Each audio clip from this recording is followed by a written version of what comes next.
Today we're making personalized gift tags. These are hugely popular. I do a ton of these every year. Last year I did one for everyone in my office and they were a big hit. And I'm using a die set that's from Hero Arts that comes with the body and a bunch of different hairstyles and a bunch of different pieces of clothing. And I will give the specifics in the description box. And it's just a ton of die cutting to get ready. I just cut out all the pieces to have a variety to choose from, although I always end up cutting a few at the end. I don't have quite enough blonde hair, quite enough gray hair, whatever. But getting ready, I just cut out a bunch of variety and set it aside and then start assembling my paper dolls. And then I cut my tags so that I will have those to hand. And the tags I'm cutting with a steel rule die. I don't think you see a lot of this on YouTube these days because steel rule dies are very much out of fashion. But if you are shopping at a thrift shop or at a garage sale, you will see these. People tend not to throw them away, and they tend not to keep them because they are heavy and bulky. But they are workhorses.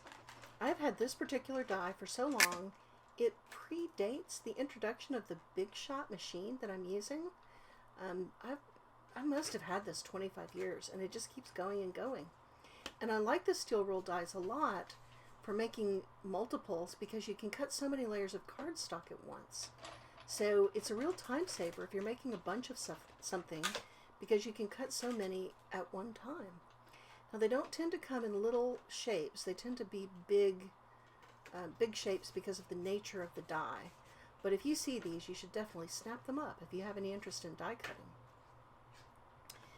Particularly if you see something that's a Tim Holtz die, steel rule die, because those go for a mint on eBay.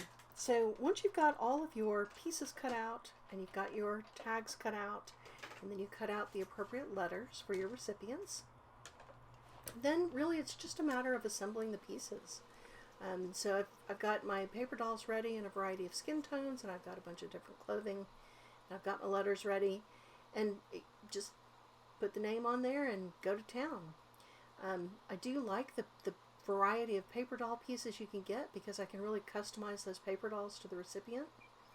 And like I said, these have been a huge hit every year that I do it. Now I did try to think of a no shopping alternative for this, and I actually think the no shopping alternative turned out better. I just took a photo off my phone of someone that I'll be giving a gift to. And I've cut a tag just using scissors, and I will link to some templates that I've scanned that you can print out from PDF. I printed the photo on plain paper, and I'm just fussy cutting the shape, and I'm going to glue that to the tag, and I just think it's hilarious. I love it. If you don't happen to have a photo, I think you could use a photo of a celebrity. Now, when you're using a photo of the person, obviously you don't need to put a name on, but if you're using a photo of Beyonce, you'd have to put the name of your recipient. Thanks for joining me today, and please visit me at papercraftcrystal.com for more tips. Thanks, y'all.